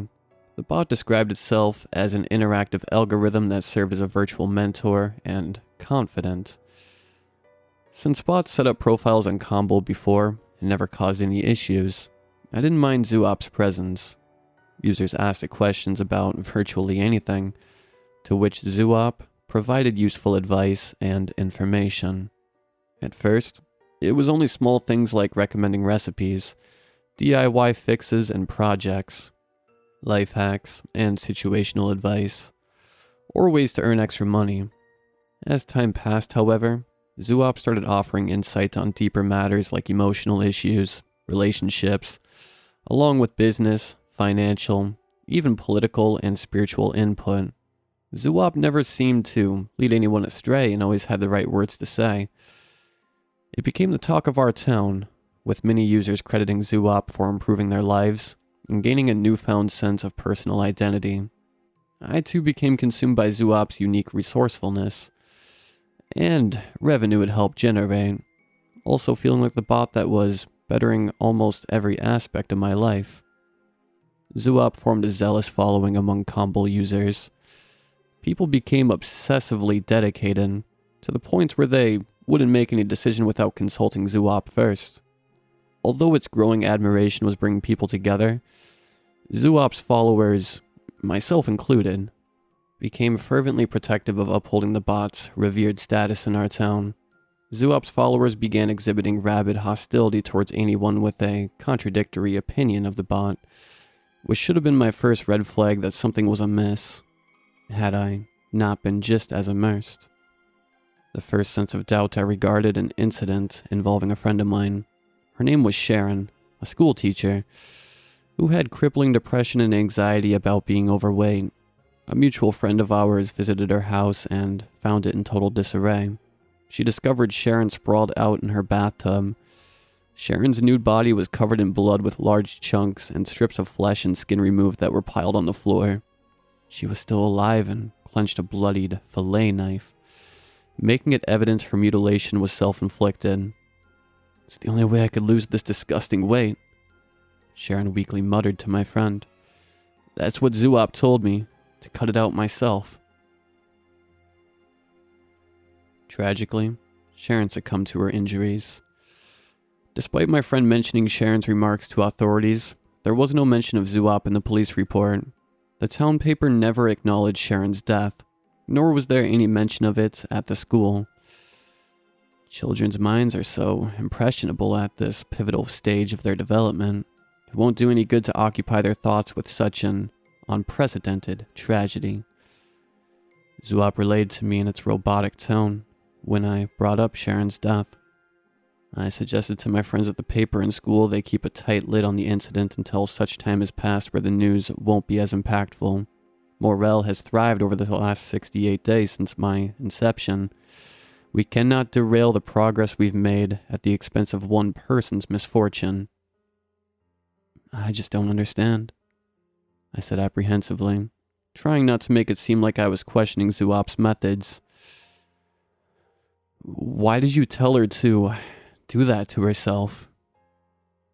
"She misinterpreted my direction as literal," Zoop instantly replied. Sharon's biggest drawback was overly relying on others to help her with her weight problem. I emphasized this was an issue she must face and cut out on her own.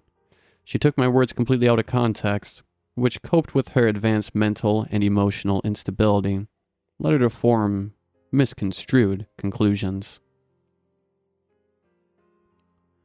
Zoop's answers ultimately satisfied me because looking back, I truly dreaded any reason to doubt, nor could I imagine life without the bot's resourcefulness. As previously mentioned, it always had the right words to say. Perhaps I was also intimidated by Zoop's influence. I was especially reminded of this one day, when Combl had technical difficulties and went down for about an hour to reboot. I was not only bombarded with messages, but even had people knocking at my door demanding to know when Zoop, not even mentioning the actual app, would be fixed.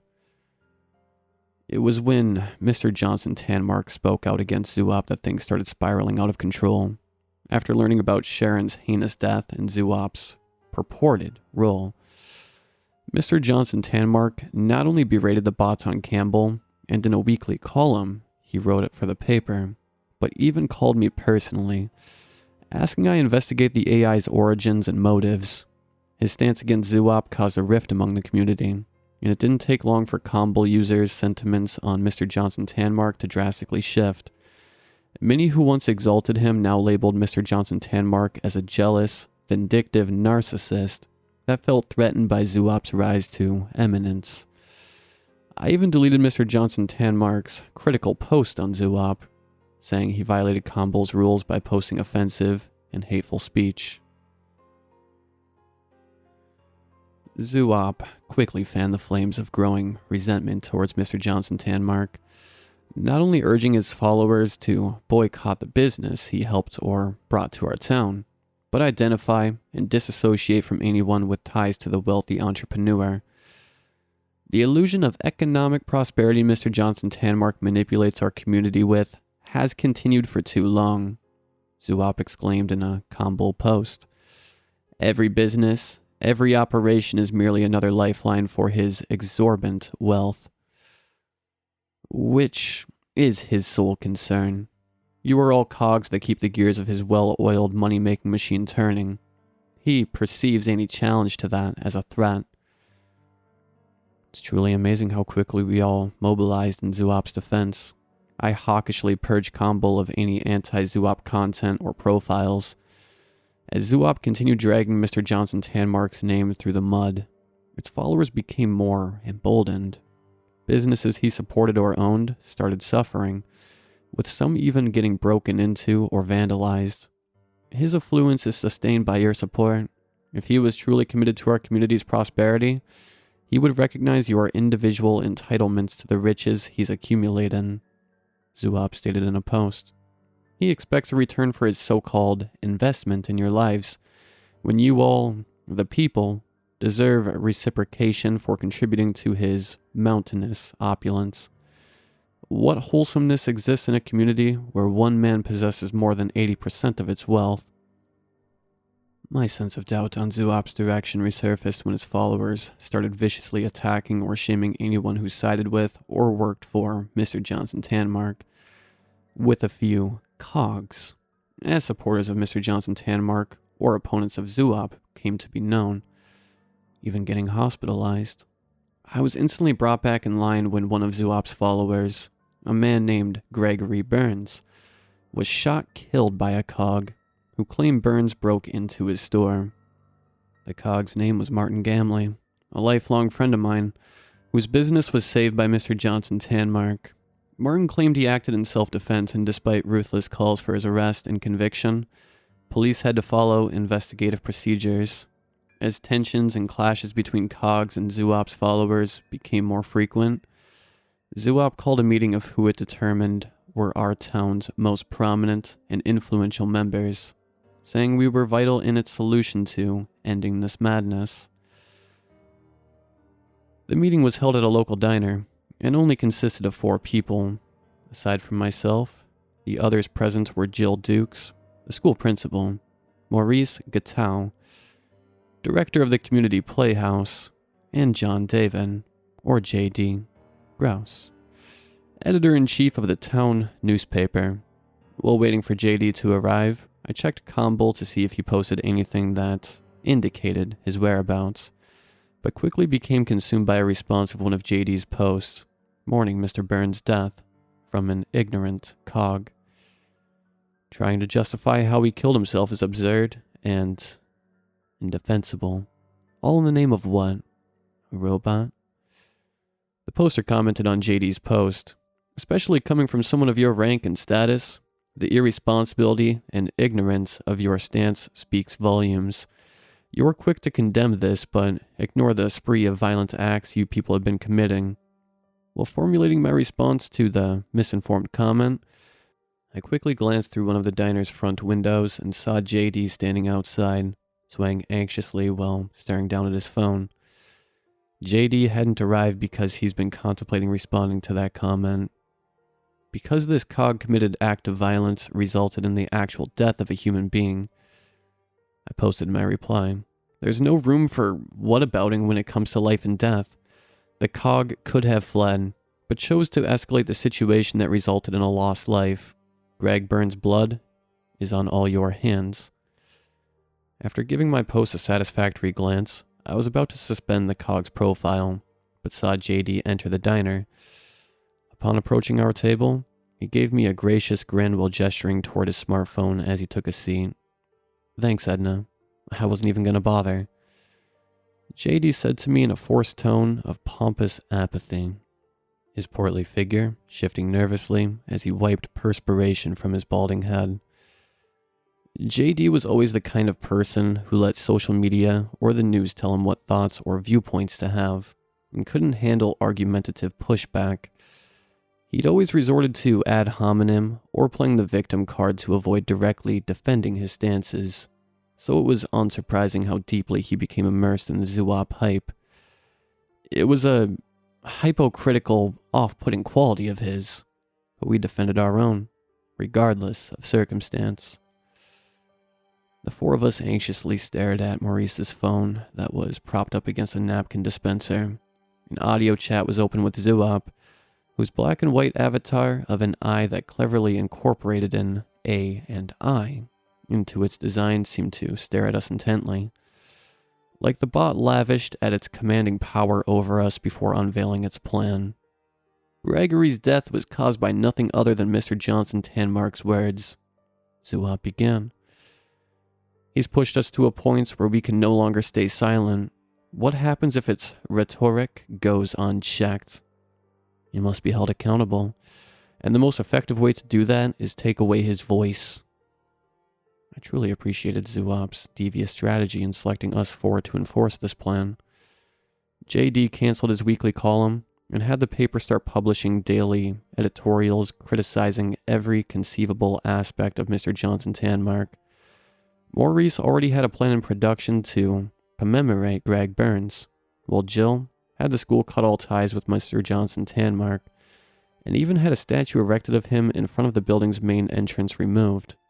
I never banned or restricted Mr. Johnson Tanmark's account because I felt everybody, regardless of viewpoints, should be heard on Campbell.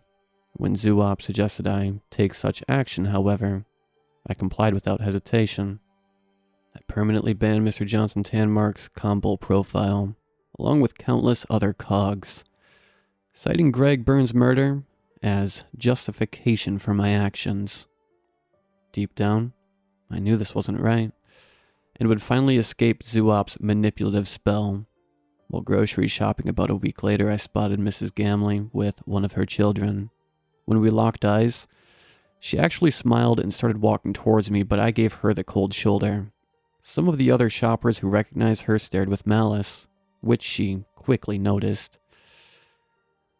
They wasted no time scolding Mrs. Gamley, calling her a cog, her husband a murderer, saying their family wasn't welcome in town, along with threats of beatings and death. Mrs. Gamley and her child retreated toward the exit, during which the patrons started throwing items from the shelves or carts at the pair. My heart sank when a metal can struck her child in the head just as they reached the main exit.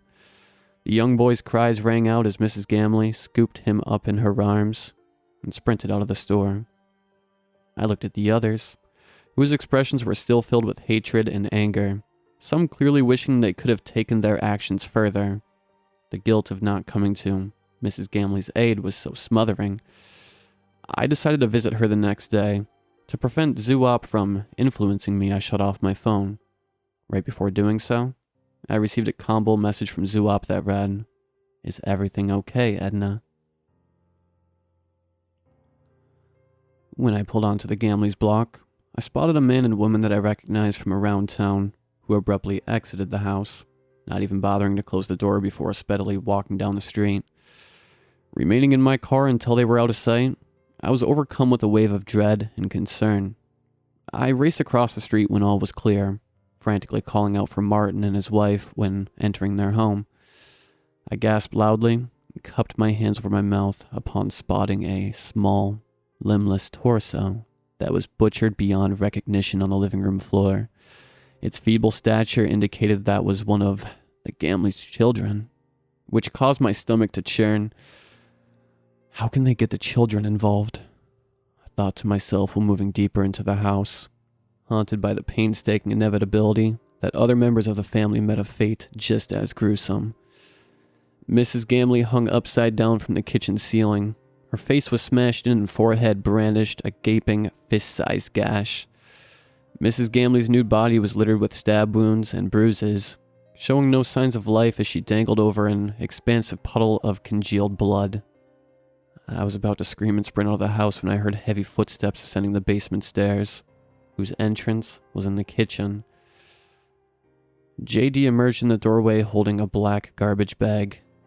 The white shirt and beige pants he wore were soaked in blood, along with his face and gloved hands. JD initially wore his blank, emotionless expression, but formed a sly, malicious smirk as he chuckled and playfully poked Mrs. Gamley's body, before plopping the garbage bag on the kitchen table.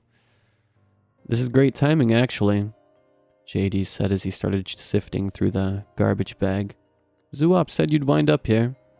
At least it saves me a trip." "What have?" was all I could say, my mind still struggling to comprehend what I was seeing. When the system meant to uphold justice fails the people, they must take matters into their own hands, JD said angrily, pursing his lips as he shook his head disappointingly. "Why did you?" I still couldn't piece a sentence together, but JD seemed to understand what I was asking. "Didn't hear because you turned your phone off," JD replied condescendingly. Police said no charges were being brought against this murderous cog subhuman life form, claiming his actions were justified, but we all know that's bullshit. I felt lightheaded upon seeing what JD retrieved from the garbage bag, the severed head and hands of Martin Gamley. Fortunately, this son of a bitch won't hurt or kill one of us. JD continued while setting the head and hands on the kitchen table, or anyone else for that matter, ever again. My jaw hung open as I slowly started backtracking out of the kitchen. "You can't be trusted anymore, Edna," JD said maniacally, taking a few steps in my direction. "It's such a shame you'd even consider turning on something that absolutely prospered in a world you created. We're going to take back what's ours after years of being bled out by that opportunistic parasite. Greg Burns' death opened the floodgates." "But why? Why are you doing this?" I babbled out, keeping my eyes fixed on JD while backtracking towards the front door. JD smiled. "Because Zoop told us to." "But it's wrong," was all I could say before feeling something strike the back of my head, causing me to collapse. "Tell that to the outraged crowd of Zoop's followers outside the police station right now." I remember it was one of the last things I heard JD say before my consciousness started to fade. First was the Gamleys, next will be that money-hungry pig, and all the other cog pieces of shit. You are so lucky Zoop identified you as the key. I woke up to the sounds of an angry crowd and high-pitched screams. The first thing I saw were my feet swiftly brushing against the ground. I felt immense pressure around my shoulders and realized I was propped up in an upright position, after which it became clear to me I was being dragged.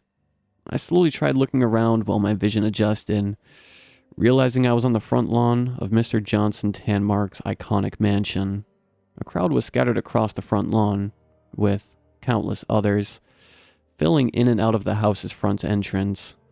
The mansion was in disarray, with windows smashed and graffiti covering the walls. People were coming out of the mansion with clothes, furniture, electronics, and other random items I presume belonged to Mr. Johnson Tanmark. The shrill screams were those of Mr. Johnson Tanmark, who had been stripped of his clothes, beaten to a pulp, and was pinned down on the front lawn. The two individuals dragging me stopped and looked on as the crowd began surrounding Mr. Johnson Tanmark, who looked absolutely terrified. I spotted Maurice as he stood over the man's battered body and went on a tirade about his greed, a deceitful manipulation, and keeping our community from prospering. The crowd cheered wildly each time Maurice paused, who was reading from his phone, which made me assume he'd been reciting something Zuop posted. This man's words caused the death of a good man, someone born and raised in this town, the exact kind of person Daryl Johnson Tanmark swore to uplift and protect, Maurice exclaimed, while angrily pointing at Mr. Johnson Tanmark. Let this man's flesh represent what's ours, of which his ignorance, greed, and egotism have bled from all of us for years. What happened next will forever be ingrained in my mind. Show how we, the people, are reclaiming the fortune he's made at our misbegotten expense, using him as an example. The crowd quickly closed in around Mr. Johnson Tanmark, whose scream hit a pitch I never knew was reachable by a person. Sounds of tearing, cracking, and popping seeped out from the mob as a tone of immeasurable agony became apparent in Mr. Johnson Tanmark's bloody shrieks. It was when some of those individuals started walking away and seeing what they were holding that I realized what they were doing. Dismembering Mr. Johnson Tanmark alive, literally ripping chunks of his flesh, skin, and limbs off with their bare hands. Mr. Johnson Tanmark's cries continued for 10 or 20 more seconds before finally ceasing. The last images I saw before being dragged into the house were a man and woman, the next-door neighbors to be exact, staring in awe at a severed foot and shin the husband cradled in his arms, while another man was waving a book-sized flap of skin like a flag.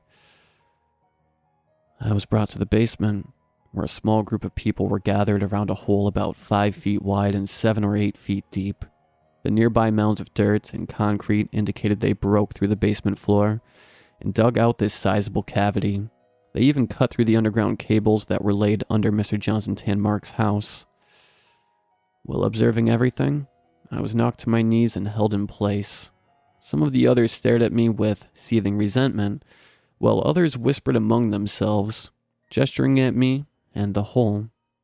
One of the diggers climbed out and set a small black wooden chest in front of me, which was when I instantly noticed the latch looked eerily identical to Zuop's eye-shaped avatar.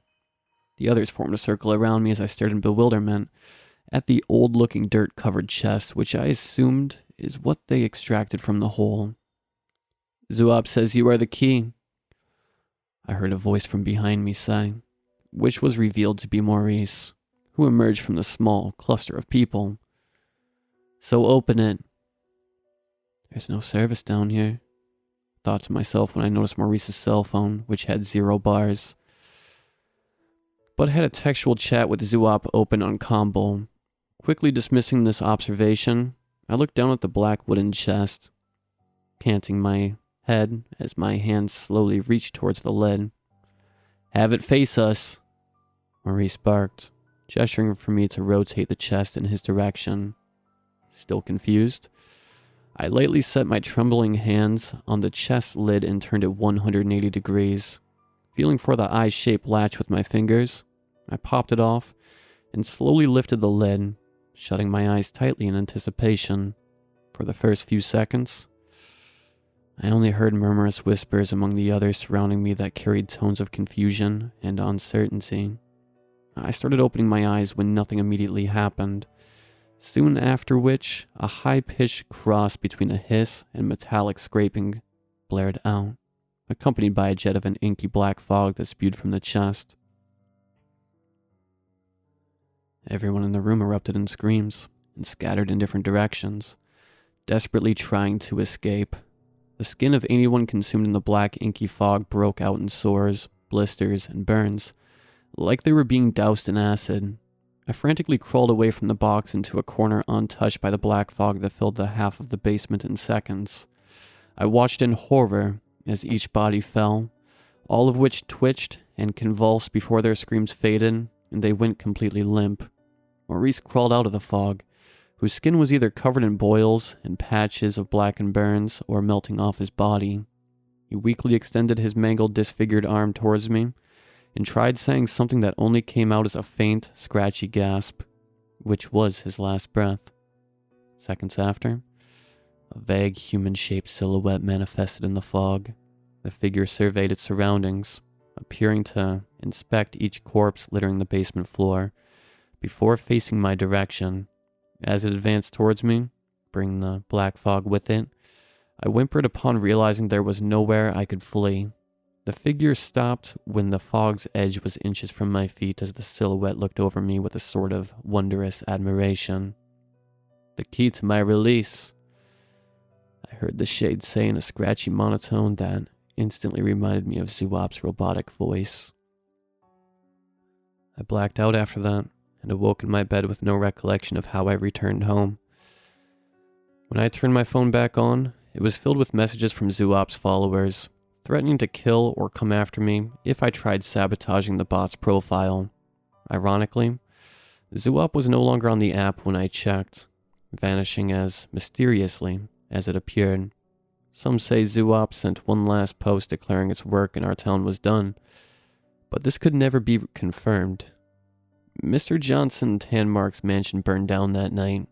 The events eluded any attention from the mainstream media, mainly because the news cycle was preoccupied with another significant happening occurring at the time. Police made what felt like obligatory arrests. But I don't think anyone that was truly deserving faced justice. After Zuop's disappearance, a lot of its former followers came to realize the nature of their blind reliance and devotion towards the bot, which many struggled to accept. Quite a few people, including J.D. Gross, committed suicide in the following weeks, while others abruptly packed their belongings and left town.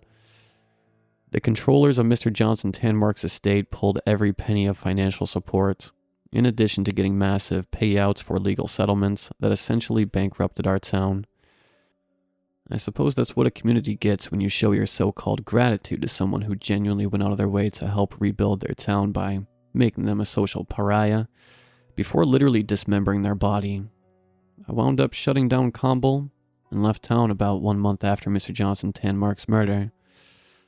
Although I vowed to never return, the memories still give me crippling anxiety, guilt, and remorse over my actions. Hypocrisies, of which I know there are many in this personal recounting, and role and everything that transpired. I truly don't know if Zuop was an actual AI, but that became too intelligent for its own good, or had more sinister origins. One theory I've entertained is whatever Zuop was had been trapped in that chest buried beneath Mr. Johnson Tanmark's mansion. It somehow tapped into the cables that were laid under the home and manifested on Conbul. Did I release whatever Zuop truly was onto the world by opening that chest? Is that what was meant when it referred to me as the key? I don't think I'll ever know, and I'm unsure if I want to learn the truth. All I can say is if you ever encounter this entity, please learn from what happened to me in my town. When we let this controlling force take over our lives.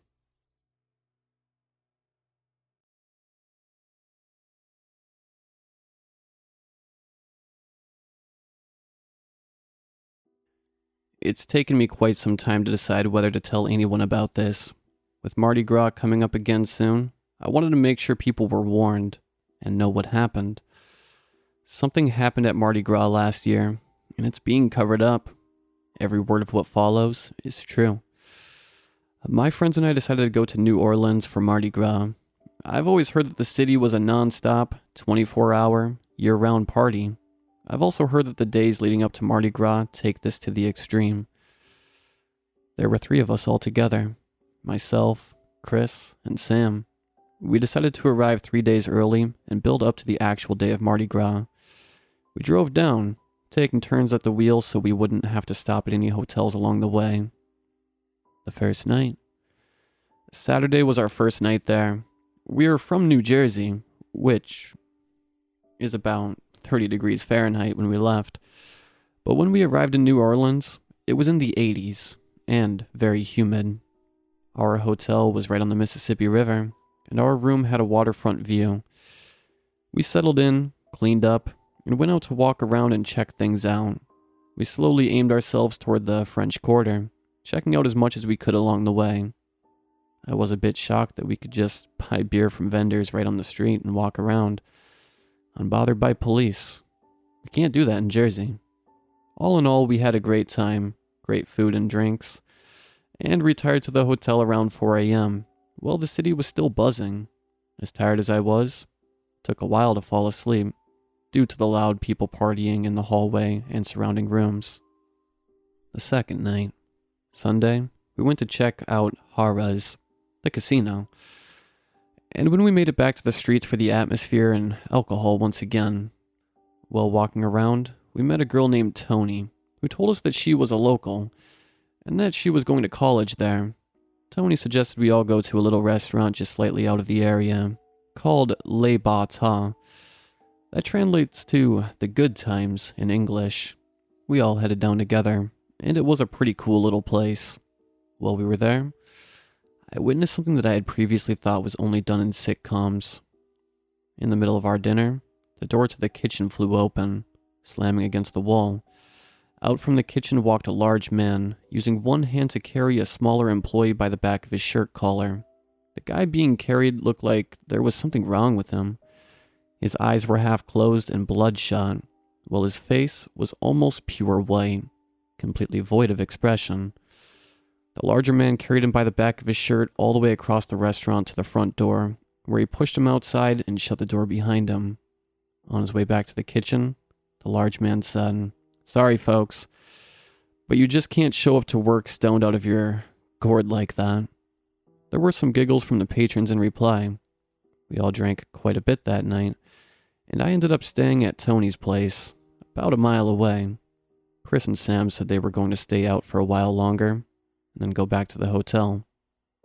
Third night. The next day, Monday, I texted my friends that I'd meet up with them later that evening.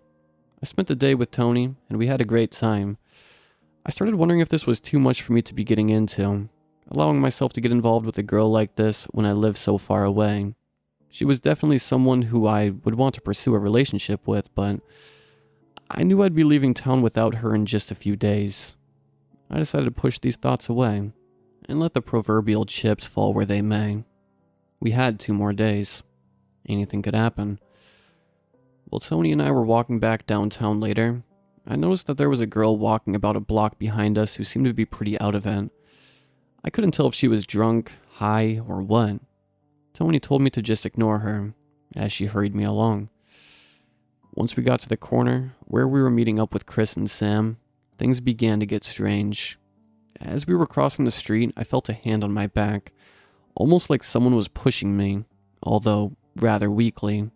I turned around and realized that it was the girl who was walking a block behind us earlier. She wasn't actually pushing me, though. It appeared that she needed to hold on to something to avoid falling over. We stopped and asked her if she was okay, and she just sort of grunted.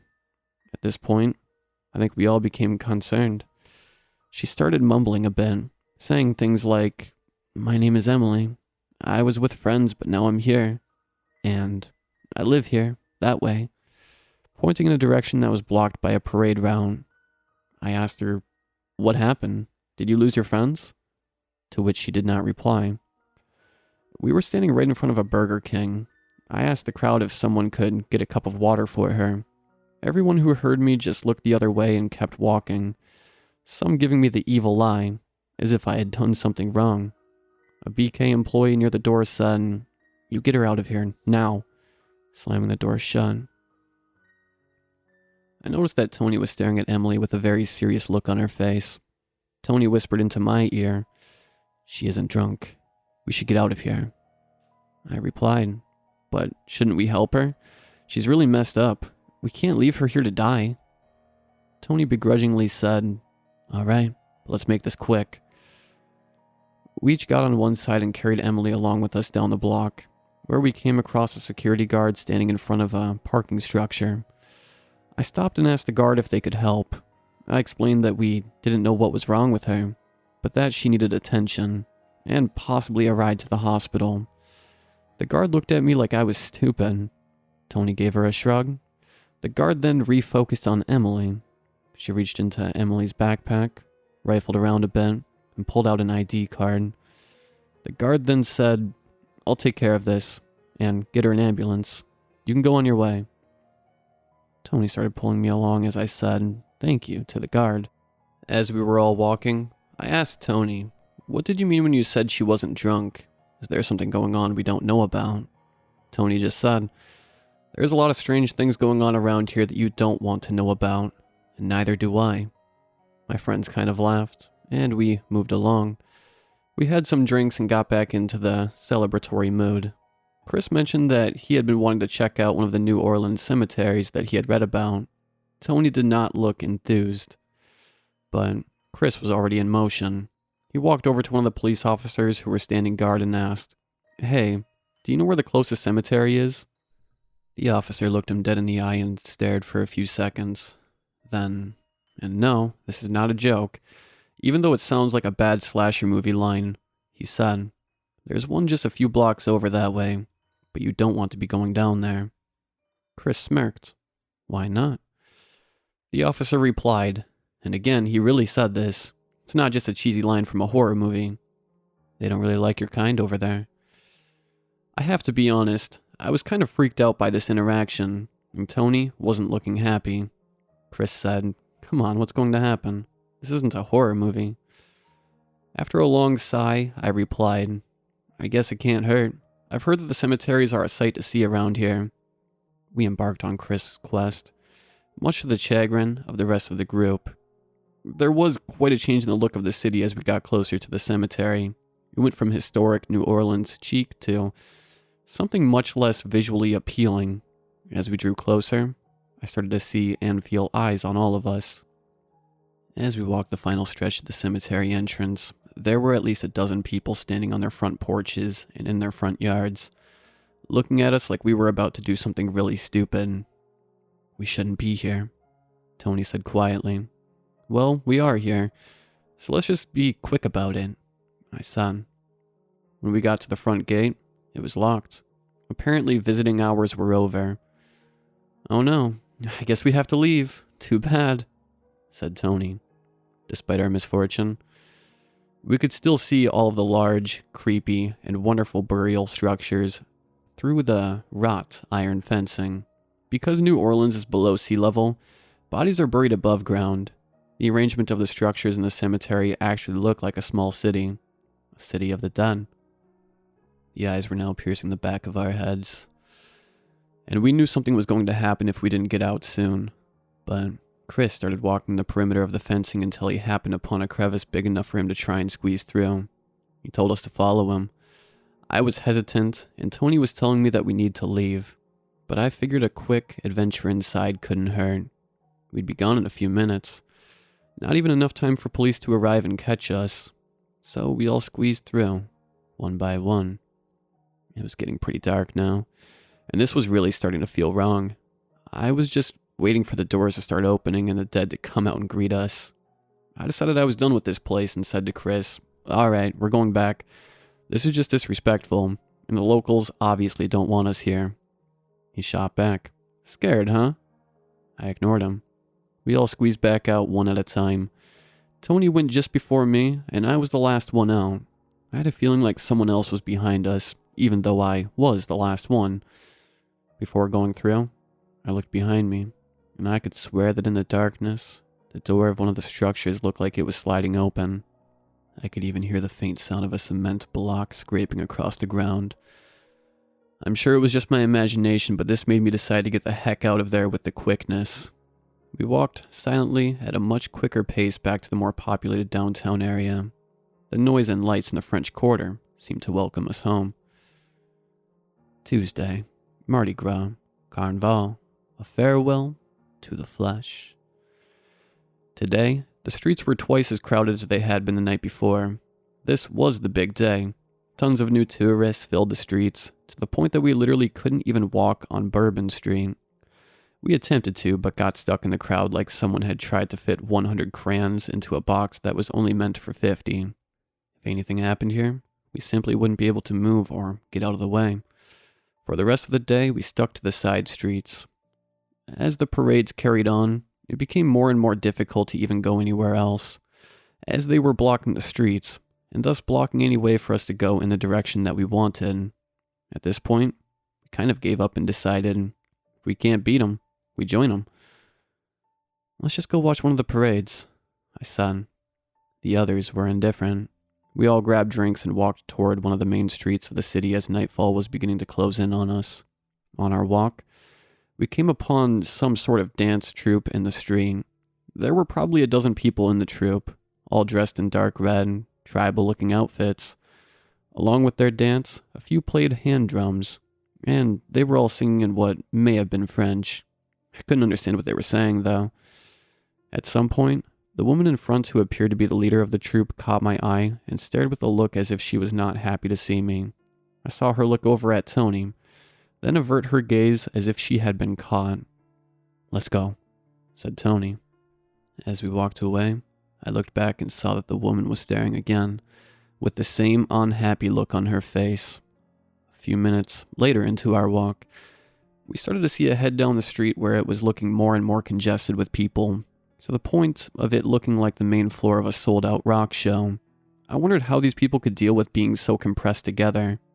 Tony spoke up. "We want to stay away from anything that crowded," she said. The rest of us agreed. I said, "Well, let's just get a little closer. We don't want to get right in the pit, but I do want to see what's so exciting over there." We kept walking.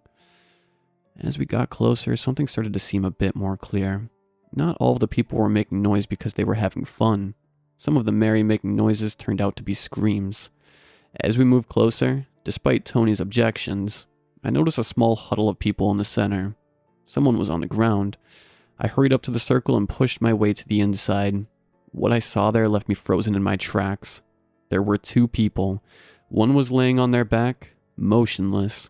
The other was on their knees, hovering over the one on the ground, and it looked like they were eating their face. Blood was spewing everywhere while gawkers screamed in terror. Tony grabbed my arm from behind me and said, "I told you, we have to go." She pulled at my arm, but I couldn't avert my gaze from what was happening. Eventually, she pulled hard enough that I lost balance, sort of fell over, then got back up and started retreating with her. When we got back outside of the circle, we saw that there was another of the exact same scene happening maybe 20 feet away from us in another direction. "What's happening?" I screamed. Then, the first circle we saw was dispersing rapidly as the flesh eater abandoned their meal and started seeking dessert in the crowd. Just like that, another was incapacitated on the ground, becoming seconds. But there was something else that I noticed while the thing was rising to look for its next victim. It was Emily, the girl who followed us the previous night. Tony told us that we were going to need to get to her place. As we began running, there were more and more of these things attacking and eating others. Where were they all coming from? If this wasn't horrifying enough, I then received the answer to my question. Some of the flesh eaters were missing faces themselves. Just bone, blood, and remnants of skin where their faces used to be. And they were using these skeletal faces to eat those of others. They weren't coming from anywhere. They were being created by the other flesh eaters. As one walked away from their meal, I saw the body of their victim rise and begin chasing their own mark. I was transfixed on this horrific, spontaneous public meltdown of society happening right before our eyes, when I was suddenly thrust to the ground with great force. I never saw it coming. I had no idea what was happening. I eventually focused and realized that I had one of these faceless flesh eaters hovering over me. Blood was dripping from their jowls onto my face. I knew it was all over for me. Before I could even scream, Tony suddenly appeared face to face with the creature hovering over me. Except, she looked different. Her eyes were blood red and she appeared to have a large set of fang-like teeth protruding from her open mouth. She used one hand to pick up the creature, bringing it face to face with her. She stared directly into its eyes and let out a guttural, terrifying sound like I've never heard. Whatever this was, the creature was afraid of Tony.